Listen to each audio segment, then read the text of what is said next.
Ethan never expected that the moment defining his entire life would come from a single whispered sentence caught on a recorder.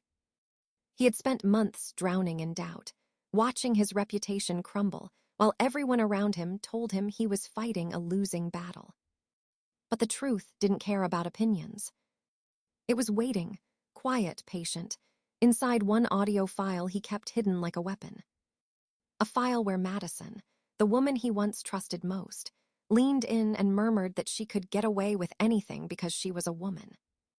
Those words would shatter the illusion everyone believed and flip the entire case upside down. But before that moment of victory, before the courtroom froze in shock, Ethan had to survive betrayal, fear, and the terrifying understanding that no one was coming to save him but himself. And this is where that storm began. Ethan met Madison at a conference where both were still hungry, ambitious, and convinced they could change their lives if they just found the right opportunity. Their conversations flowed effortlessly, and within a few weeks they were sketching ideas on napkins, planning to open a marketing agency that would blend creativity with data-driven strategy. When the company finally launched, it felt like destiny. They celebrated small victories with late-night pizza and cheap champagne, laughing about how they would someday look back and marvel at how far they had come. The first year was a whirlwind of new clients, successful campaigns, and glowing reviews. Ethan handled operations, building systems and nurturing long-term relationships, while Madison dazzled clients with her charisma and bold pitches. The partnership looked perfect from the outside. Inside, though, subtle shifts were already beginning. Madison started assuming decisions were hers alone to make, brushing off Ethan's suggestions as if they were inconveniences rather than contributions. At first, he ignored it, believing stress was simply getting to her. But the dismissiveness escalated. Email approvals that once required both signatures suddenly appeared with only hers. Invoices were sent without his knowledge. She began spending company money freely, from client dinners that were really nights out with friends to office upgrades that Ethan never saw. Every time he attempted to bring up the irregularities, Madison would wave him off with a bright smile and a half-sincere apology, promising she'd be more careful. The promises never lasted more than a day. What unsettled Ethan even more was the way she began speaking to him. The tone changed, sharp, condescending, as if she were addressing someone beneath her rather than the man who co-founded the company with her. Meetings that used to be collaborative turned into monologues where Madison made decisions on the spot and expected Ethan to follow along. Clients noticed the tension. A few even asked Ethan privately whether everything was all right, but he always forced a smile and said they were just busy. He tried to believe things would return to normal once the workload stabilized. But deep down, he sensed something shifting, something that had nothing to do with business pressures. Madison seemed to enjoy pushing boundaries, testing how far she could go before Ethan pushed back. And every time he hesitated, every time he tried to keep the peace, she grew bolder. The partnership that once felt like a shared dream now felt lopsided, as if he were holding up his half while she slowly let hers collapse onto him. The final wake-up call came during a quarterly financial review, when Ethan asked for receipts related to recent expenses. Madison rolled her eyes, leaned back in her chair, and told him he was overly dramatic for questioning her purchases. She said she deserved flexibility after everything she had done for the company. The way she said it, slow, deliberate, dripping with entitlement, sent a ripple of unease through him. Something was wrong. Terribly wrong. He just didn't know yet how deep the problem went. And he had no idea that confronting her would begin a chain of events that would almost destroy his entire life. Ethan stayed late at the office one night, determined to double-check the financial reports that had been bothering him for weeks. He expected to find small discrepancies, nothing more than careless bookkeeping. But as he compared receipts, bank statements, and client invoices, a pattern emerged that made his stomach twist. Money was disappearing. Not once or twice, but repeatedly, and always connected to expenses logged by Madison. Some charges were duplicated. Others were labeled as external contractor fees, but had no corresponding work. Several payments were routed to accounts Ethan didn't recognize. The more he uncovered, the colder he felt, as if the temperature in the room had dropped with each revelation. This wasn't an accident. It was deliberate. He printed copies of the suspicious transactions, highlighting every inconsistency, and waited until the next morning to confront her. When Madison walked in, cheerful and humming like nothing in the world could touch her, Ethan felt a brief flash of hope that it might all be some misunderstanding. But the moment he showed her the documents, her expression shifted, subtle but unmistakable. Her smile softened into something smug, almost amused. She didn't deny that the transactions were hers. She didn't even bother pretending to be confused. Instead, she asked why he was snooping like an insecure accountant instead of focusing on growth. Ethan tried to keep his voice steady as he explained the severity of what he found. He told her that misusing company funds was illegal and that both of them could face consequences. That was when she laughed. A sharp, dismissive laugh that echoed through the room and made him feel smaller than he had in his own office. She leaned in, lowering her voice as if sharing a secret. She said she could make everything disappear. She said no, one would believe him even if he tried to expose her. And then she delivered the threat that froze him in place. If he pushed this any further, she would accuse him of harassment. She said she could cry on command. She said she knew exactly what to say to get people on her side. She said it was easy for women to be believed, easier than he could ever understand. Ethan felt the blood drain from his face. He tried to reason with her, reminding her they were partners, that this wasn't just her company to manipulate. But Madison only tilted her head and told him he should be careful. She warned him that reputations were fragile and that she wasn't afraid to break his first. That was the moment Ethan understood the danger he was in. This wasn't simply a business disagreement. This was a threat to his livelihood, his name, and even his freedom. As Madison walked away, unfazed and confident, Ethan knew he needed to protect himself. Every word she had spoken replayed in his mind, each more chilling than the last. And that was the night he decided to start recording. Because for the first time, he realized he might be dealing with someone who had no intention of stopping until she destroyed him. Ethan spent the next few weeks methodically documenting everything. He saved every email, every invoice, every note that could prove Madison's misconduct. He created spreadsheets tracking each suspicious transaction, noting dates, amounts, and recipients. Every phone call, every conversation that hinted at her intentions, he recorded discreetly. It was painstaking work, and it weighed heavily on him, but he knew there was no other way to protect himself. His lawyer advised him to remain calm and methodical, to avoid confrontation, and to build a paper trail that no one could dispute. Ethan followed the advice to the letter, even when it meant ignoring Madison's increasingly bold behavior. She continued to act as though nothing was wrong. She bragged in meetings about taking advantage of her gender to sway clients and manipulate situations. Ethan heard her claim casually that women like her could bend rules and get away with it, while men were powerless to stop them. He felt a mix of anger and disbelief, but stayed focused on the evidence. Meanwhile, Madison began secretly setting up a new company.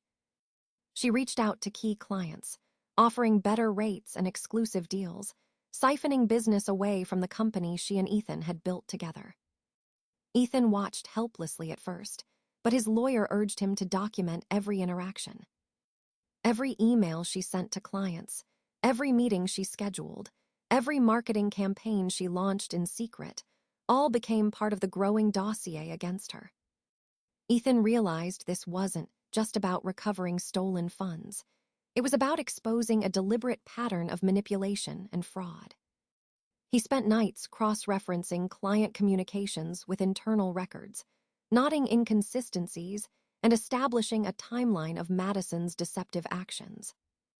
Each day, he felt the tension grow, knowing Madison was confident and unafraid, believing she could escape any consequence.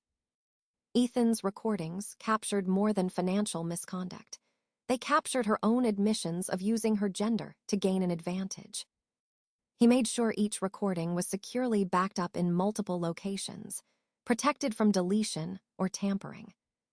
His lawyer emphasized that this evidence would be critical in court and advised him to stay patient, to let Madison overreach so that the proof would become undeniable. It was a waiting game, and Ethan learned to endure the stress, the sleepless nights, and the gnawing anxiety that came with watching someone you once trusted exploit your partnership. Through it all, he reminded himself that the law did not care about charm, excuses, or charisma. It only cared about evidence. Every careful step he took brought him closer to a point where Madison's own words and actions could be used to dismantle the narrative she was constructing. By the end of this period, Ethan had amassed a comprehensive record of misconduct, deceit, and threats. He had built an airtight case that left little room for doubt. Madison remained unaware of the extent of his preparation, continuing to act with confidence and arrogance. Ethan knew the moment to act was approaching. He could feel it in the rhythm of their interactions, in the careless boldness of her statements. He had all the pieces, all the proof, and now it was only a matter of waiting for the right moment to bring it all to light. Every day, Madison dug her own hole, while Ethan quietly prepared to turn her overconfidence into the very evidence that would secure justice. The courtroom was tense as Ethan stepped inside, carrying the weight of months of preparation on his shoulders. Madison sat across from him, exuding confidence, her smile calm and controlled as if she already knew how the story would end. The moment the judge entered, silence fell over the room. Madison's lawyer opened with a sharp accusation, claiming that Ethan had harassed her and engaged in discriminatory behavior. The courtroom murmured as her words echoed, but Ethan stayed composed, knowing that everything he had meticulously documented would counter this narrative. Emails, invoices, and client testimonies were submitted, clearly showing Madison's pattern of deception and her attempts to manipulate both the company and those around her. The judge leaned forward, scanning the evidence with a careful eye, noting the contradictions in Madison's claims. Deposition after deposition, witnesses, especially female clients, recounted their interactions with both Ethan and Madison, corroborating his version of events. Madison's confidence began to waver, but she refused to admit wrongdoing, denying every charge and attempting to paint Ethan as the instigator. She spoke with rehearsed certainty, hoping her charisma would overshadow the facts, but Ethan's lawyer remained unflinching, presenting timelines, financial statements, and emails that left little room for doubt. Ethan watched silently, knowing the critical moment had not yet arrived.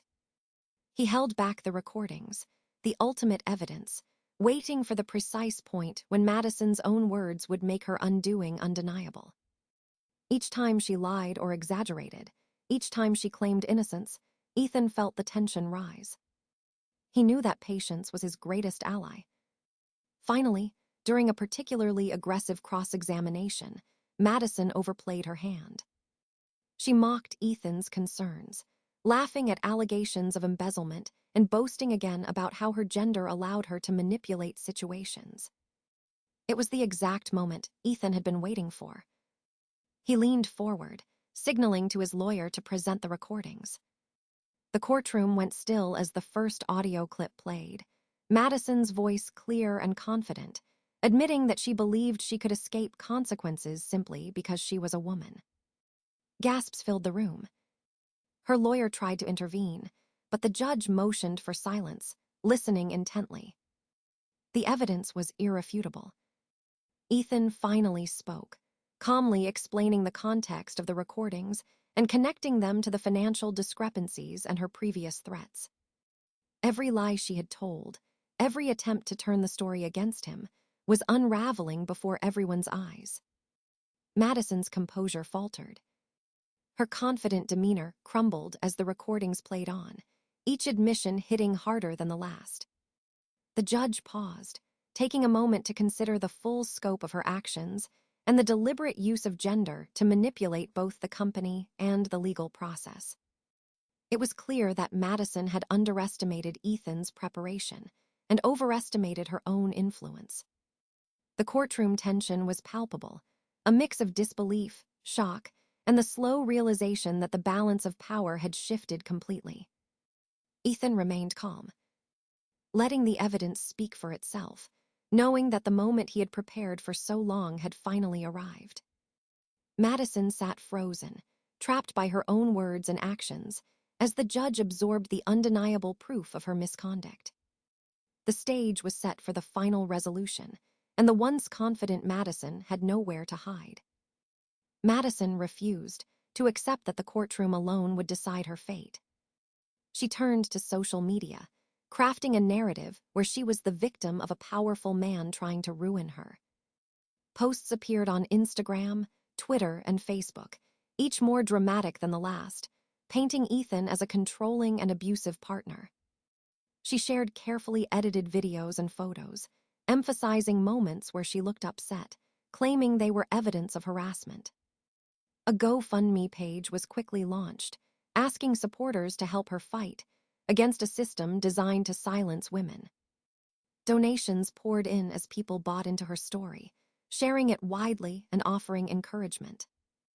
Madison's podcast episodes followed, each one more sensational, hinting that women had the power to use Me Too as a weapon to protect themselves from men who opposed them. She laughed privately at how easily the public could be swayed, convinced that her online persona would shield her from consequences. Ethan's lawyer, however, saw a different picture. Every post, every public statement, every plea for support became evidence of her intent to manipulate perceptions. Screenshots were taken, timestamps recorded, and cross-referenced with internal communications, showing a clear pattern of deliberate misrepresentation. What Madison thought would rally supporters instead strengthened Ethan's case. Her words online mirrored her behavior in the company, reinforcing the claim that she had acted knowingly and strategically. The judge and legal team reviewed her public statements, noting the contradictions and the way she openly admitted to exploiting social biases. While Madison smiled for the cameras and posted dramatic updates, the law was quietly assembling an unassailable record. Her attempts to gain sympathy exposed her mindset, her disregard for truth, and her willingness to leverage public opinion as a shield. Ethan remained silent, letting the evidence accumulate, knowing that Madison's own actions were working against her. Her supporters cheered online, unaware that each post, each comment, and each donation request was a new piece of evidence in the court file. The narrative she controlled in public contrasted sharply with the reality in the courtroom, creating a web of contradictions that could not be ignored. Her overconfidence grew, and with it her carelessness. She disclosed strategies, hinted at past manipulations, and even described scenarios where she could use her status as a woman to avoid trouble. Each detail provided Ethan's team with additional leverage, turning her social media campaign into a trap. What began as an attempt to shape public perception ended up documenting her own admissions and reinforcing the financial and legal evidence Ethan had been collecting. Her online presence became a record of intent, showing that she had knowingly and deliberately misused company funds, manipulated clients, and threatened her partner. Every like, share, and comment she received highlighted the reach of her influence, but also the clarity with which her actions could be scrutinized.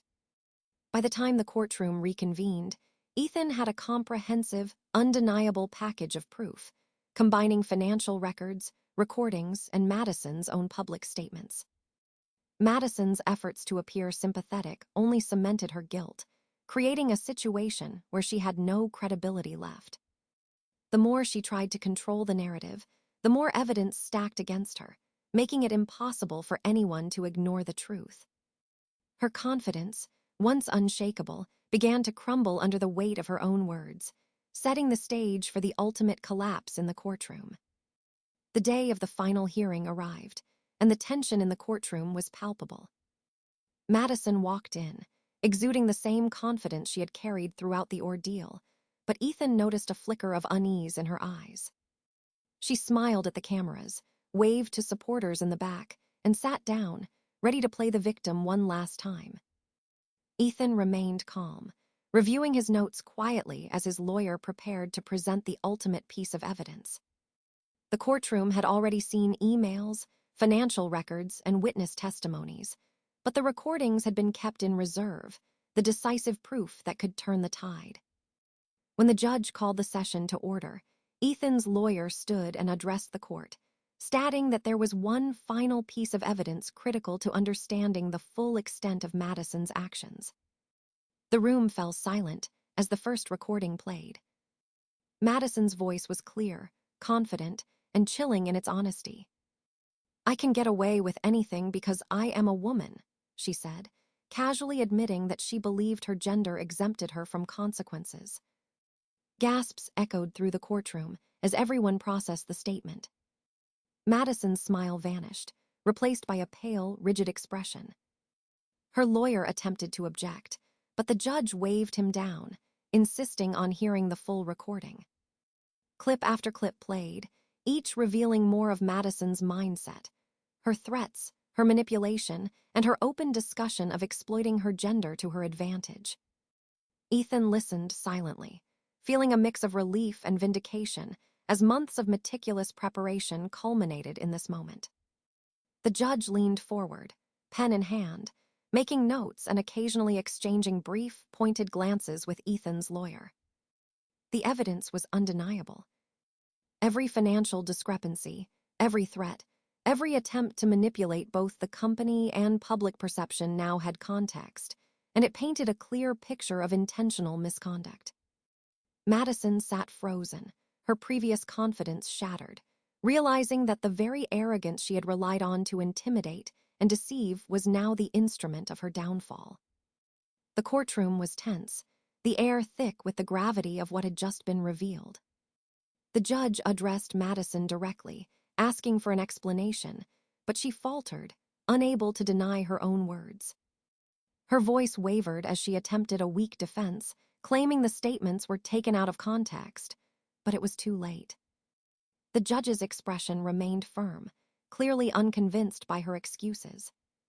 Ethan's lawyer summarized the evidence, connecting Madison's admissions to the financial misconduct, the threats, and the public manipulations she had orchestrated. Every lie she had told unraveled in front of the court. The room seemed to hold its breath as the final verdict approached. Madison's entire strategy had been dismantled by her own overconfidence and indiscretions. The judge ruled that she had intentionally used her gender to manipulate situations, evade responsibility, and commit fraud. Madison was ordered to return the embezzled funds, pay legal fees, dissolve the company, and publicly acknowledge her wrongdoing. The weight of months of deception and arrogance finally came crashing down. Ethan allowed himself a quiet exhale, feeling the relief of justice finally served. As Madison was escorted out, defeated and humiliated, the courtroom slowly returned to normal, leaving Ethan with the stark lesson he had learned through this ordeal. In the end, the law only answers to evidence, and truth, when carefully preserved, cannot be denied. Madison's world collapsed almost overnight. She returned the stolen funds, paid the legal fees, and dissolved the company she had once controlled with arrogance. Publicly, she issued a statement admitting her wrongdoing, but the damage to her reputation was irreversible. Clients, colleagues, and friends turned away, unable to trust someone who had manipulated and deceived so blatantly. Her personal life crumbled as well. The boyfriend who had supported her vanished, unwilling to be associated with her scandal. Meanwhile, Ethan slowly rebuilt his life, regaining lost clients and restoring his professional credibility. He found a new sense of peace, knowing that the months of stress, fear, and meticulous preparation had finally paid off. More than just recovering his business, he had regained his confidence and sense of security. Ethan also found love again, a relationship built on trust and mutual respect, a stark contrast to the betrayal he had endured. The experience left him with an unshakable lesson. In the end, it is not charm, charisma, or manipulation that matters. It is evidence, diligence, and patience that ensure justice prevails. And for Ethan, that truth was worth every sleepless night and every moment of doubt he had endured.